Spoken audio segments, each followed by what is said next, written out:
comment faire pour avoir l'attention de ton conjoint. J'espère que tu vas bien. Et ben, c'est cette thématique que je vais aborder donc avec toi aujourd'hui. Comment faire pour avoir l'attention de ton conjoint. J'espère que c'est quelque chose qui va t'intéresser et que tu vas peut-être pouvoir justement utiliser pour toi. Parce que c'est vrai que c'est souvent une thématique récurrente qu'on entend souvent, que j'entends souvent, de personnes qui justement ont le sentiment de ne pas avoir l'attention suffisante ou l'attention espérée de la part de leur conjoint.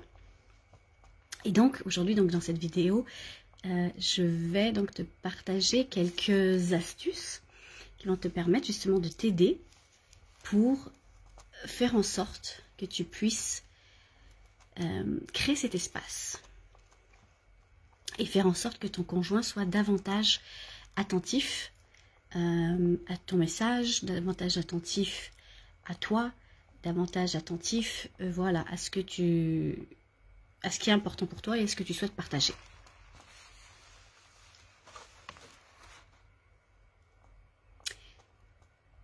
Donc, comment faire pour avoir l'attention de ton conjoint? J'ai préparé quelques petites notes, donc si tu me vois regarder à côté, c'est juste que je relis mes notes et être sûre que je vais rien oublier, parce que c'est vraiment un sujet important. Parfois, ça a des enjeux importants dans une relation de couple.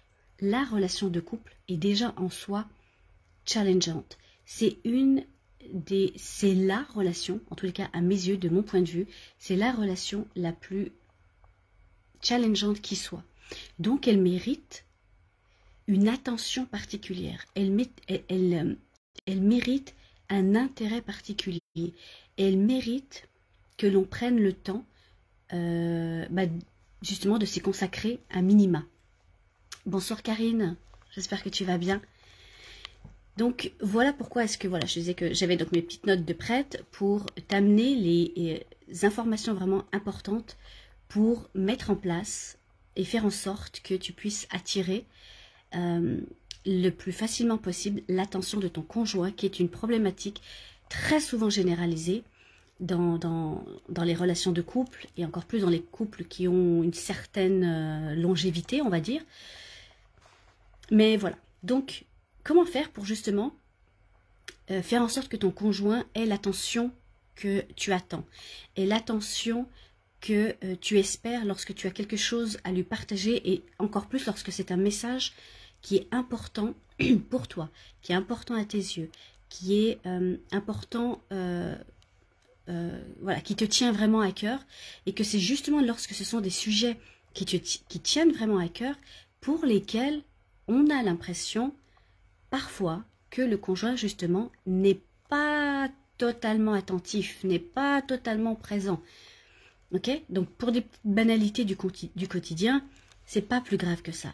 Mais lorsqu'il s'agit donc de sujets spécifiques qui te tiennent à cœur, qui sont importants pour toi, et que en plus tu as l'impression que face à toi tu as un conjoint qui n'a pas toute l'attention que tu aurais espéré, ça envenime la situation, ça dégrade la relation. Forcément ça va développer le fait des sentiments de frustration, des sentiments de déception, des sentiments je vais dire presque de désespoir, parce qu'à un moment donné tu te dis, est-ce que ça va être possible d'avoir enfin l'attention à un moment donné de mon conjoint pour quelque chose qui est important pour moi. Donc une des premières choses donc, à mettre en place et à réaliser pour avoir justement cette attention spécifique, déjà c'est, pour toi c'est important. Donc ça c'est quelque chose qu'il faut que tu te dises. Peut-être que pendant un certain temps tu dis ok, toute l'attention n'est pas forcément là, mais que tu t'y es faite, que tu as accepté le fait que ton conjoint n'était pas forcément toujours à l'écoute comme tu l'aurais espéré, mais qu'aujourd'hui, avec le temps peut-être, après avoir réalisé certaines choses, après avoir pris conscience de certaines choses, tu te dis maintenant, je souhaite que mon conjoint ait cette attention. Donc c'est pour ça que tu en arrives là.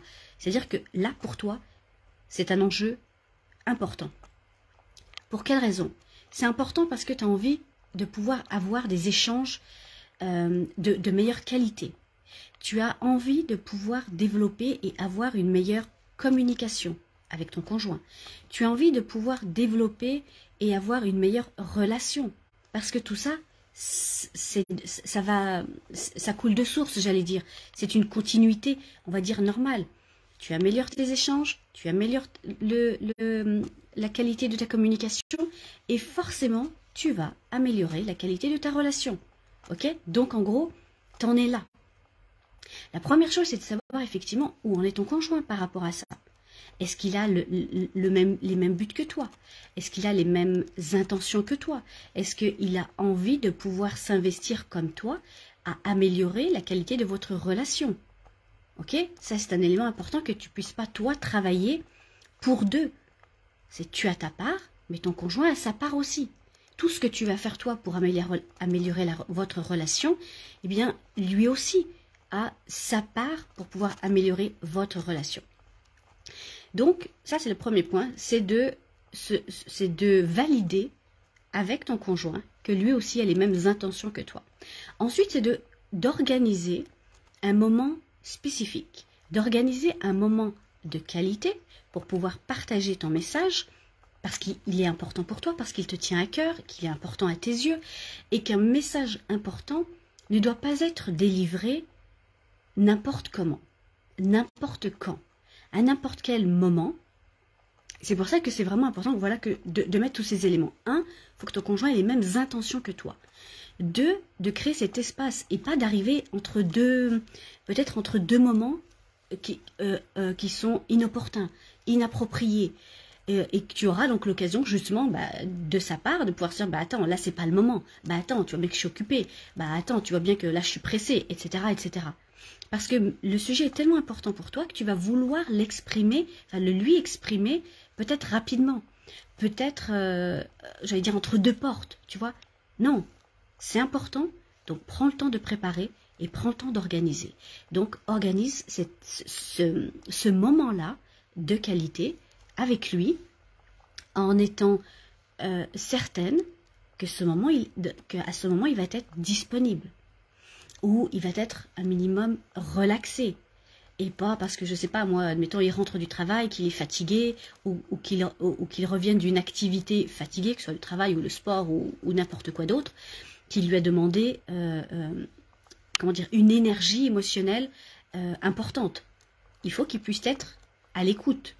Donc, veille à ce que, lors de ce moment-là, il soit serein, il soit, on va dire, relaxé, et plus ou moins voilà, en état d'écouter, en état émotionnel, hein, en état de non-fatigue, donc en état d'éveil suffisant pour recevoir et réceptionner un message qui est important. Okay, donc ça c'est important pour toi que tu puisses tenir compte de ça. T'organises cet espace et ce moment de qualité pour partager ton message. Et ensuite, donc, de valider qu'à ce moment-là, une fois que tu as fait ça, de valider donc avec lui, eh bien, qu'il a bien une posture d'écoute envers toi, qu'il est prêt à entendre ton message, qu'il a une écoute attentive, parce que c'est ce qu'on recherche, c'est son attention, une écoute attentive, mais une écoute active, qu'il est prêt à entendre, à recevoir, à réceptionner, à accueillir ton message qui te tient à cœur. Donc encore une fois, ne l'oublie pas, c'est un message important, tu n'as pas envie de brûler ton message, parce que si tu amènes un message important à tes yeux, à un moment inapproprié, ça va être difficile de la ramener parce que presque tu l'auras déjà brûlé. Donc, plus c'est important, plus ton message est important, plus il est nécessaire de préparer et d'organiser ce moment de qualité spécifique. Une fois que tu as le moment, une fois que tu t'es assuré qu'il a la posture d'ouverture, qu'il est en écoute attentive et active, il va falloir que ton message, tu l'aies aussi préparé. Parce que tu as envie d'être clair. Tu as envie qu'il soit compris. Tu as envie que ton conjoint comprenne, j'allais dire rapidement, ton message, ce que tu as à dire. Si ton message est flou, si il est empreint de doute, si il est incertain, non précis, ça va pas aller dans ton sens. Pour qu'il ait de l'attention pour toi et pour ton message, celui-ci doit être clair, il doit être spécifique, il doit être, j'allais dire concis, plus c'est concis mieux c'est, hein, mais il doit surtout être, quand je dis spécifique, aborder un sujet, traiter une idée en particulier et pas mélanger mille et une choses. C'est souvent les erreurs que l'on peut faire quand on a trop attendu sur des sujets qui sont importants pour nous, qu'on n'a pas nommé, qu'on n'a pas exprimé, peu importe la raison, peut-être qu'on n'était pas à l'aise, peut-être que c'était pas le moment, peut-être qu'on n'osait pas, etc. Mais à force d'avoir cumulé des sujets importants, à un moment donné, lorsqu'on a justement cet espace-là, on va vouloir tout déballer. Mais s'il y a trop de sujets, c'est comme s'il n'y en avait aucun. Il faut les traiter un par un. Donc, quand tu as ce moment-là, de pouvoir partager une idée, un message précis, spécifique, clair, et de t'assurer que ton conjoint l'ait bien compris. Donc, tu valides avec lui qu'il ait compris ce que toi, tu as voulu dire. Parce que parfois, ça arrive qu'on comprenne autre chose. Et là, ça crée forcément des distorsions, ça crée des malentendus, des incompréhensions, etc. Donc, puisque c'est ton message, eh bien, il te revient à toi la responsabilité de valider que celui-ci est clair. Ok? Une idée claire, précise, spécifique, simple. Voilà. Alors, bien sûr que souvent, lorsqu'il y a des messages qui sont importants, il va y avoir aussi de l'émotionnel. Attention à l'émotionnel, parce que parfois, il va dévier ou il va rajouter du flou dans le message. Parce que la personne va ensuite se focaliser davantage sur l'émotion que sur le message en lui-même. Donc, bien tenir compte aussi de cet élément-là émotionnel qui va peut-être justement embrouiller, on va dire, ton message, mais c'est pas ce que tu veux.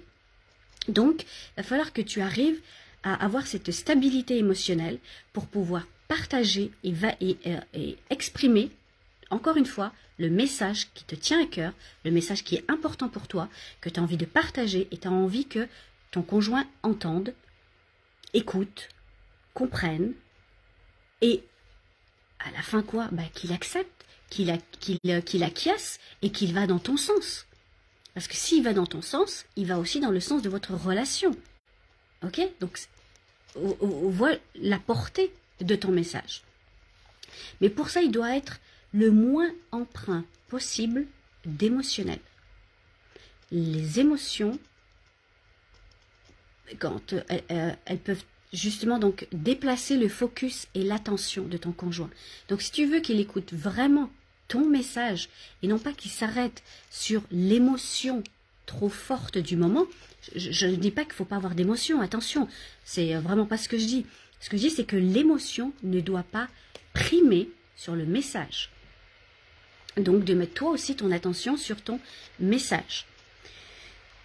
Et le message en général, lorsqu'on a quelque chose à partager, ce que l'on souhaite, c'est qu'en face, comme je te dis, que ton conjoint acquiesce, qu'il va dans ton sens et qu'il a le goût lui aussi d'avancer dans la même direction que toi, parce que c'est dans un but commun, et que s'il y a une demande, parce que au bout du message, il y a une demande particulière à faire et à effectuer donc à ton conjoint, il faut que cette demande soit aussi claire que le message, il faut qu'elle soit aussi précise que le message, il faut qu'elle soit réaliste, réalisable de la part de ton conjoint.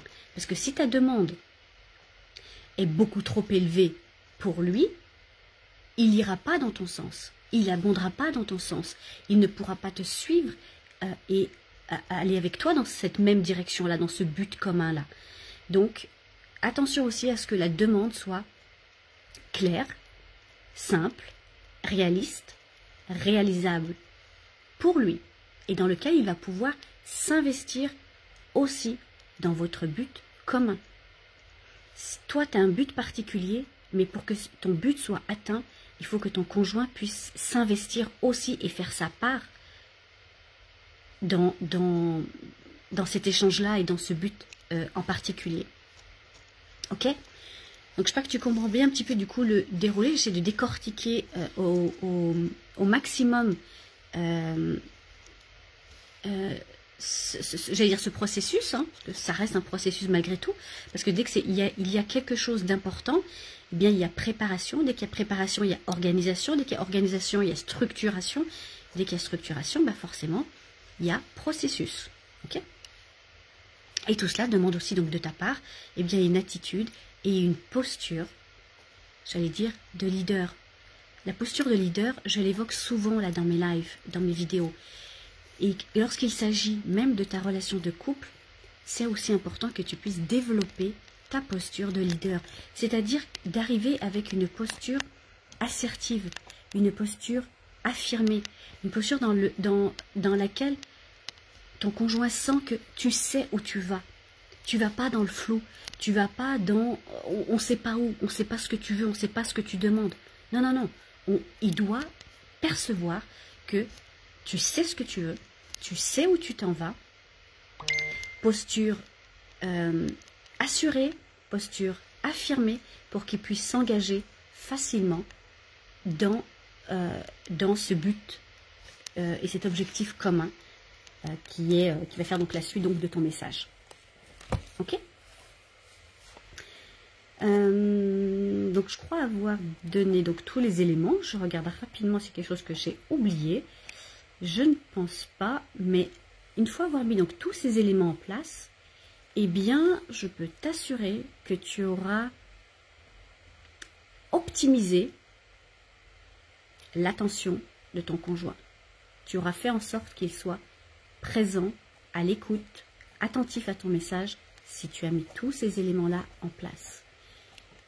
Donc je t'invite peut-être à les réécouter depuis le début, éventuellement, à les noter aussi, pour que ce soit davantage clair pour toi, et de pouvoir les préparer lorsque tu vas en avoir besoin.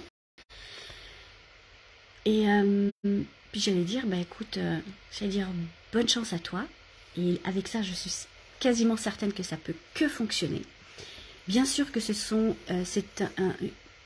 une procédure générale, selon les contextes, selon les situations, selon les personnalités. Bien évidemment qu'il va falloir peut-être l'adapter, l'ajuster, ça c'est évident. Mais là, en l'occurrence, j'amène une structure, j'amène un processus général. Si tu as envie d'avoir quelque chose de spécifique, à ce moment-là, je t'invite à me mettre en commentaire, c'est quoi ta spécificité, c'est quoi ton besoin, c'est quoi ta demande, ou de venir me le demander en message privé éventuellement. Donc aucun souci avec ça. Mais là, c'est vraiment quelque chose de général. Mais même si tu mets déjà ça, qui est une structure générale, dans ta spécificité, dans ta relation, tu auras énormément déjà avancé et amélioré la qualité de ton échange, la qualité de ta communication et donc la qualité de ta relation par la suite. Parce qu'oublie pas que l'objectif, il est aussi, en attirant l'attention de ton conjoint, c'est aussi de pouvoir améliorer la qualité de votre relation. Ok, ça c'est hyper important. Donc voilà pour aujourd'hui. Moi je te retrouve demain. Si tu as des questions, n'hésite pas. Et puis bah écoute, mets-moi un like, mets-moi un commentaire. Ça fera donc tourner la vidéo. N'hésite pas à la partager à une personne autour de toi que ça peut aider. Je suis certaine qu'il y a des éléments là-dedans qui peuvent aider une personne donc, de ton entourage. Et si tu n'es toujours pas abonné à ma chaîne, eh bien je t'invite à le faire. Et moi je te retrouve demain avec grand plaisir. Bye bye.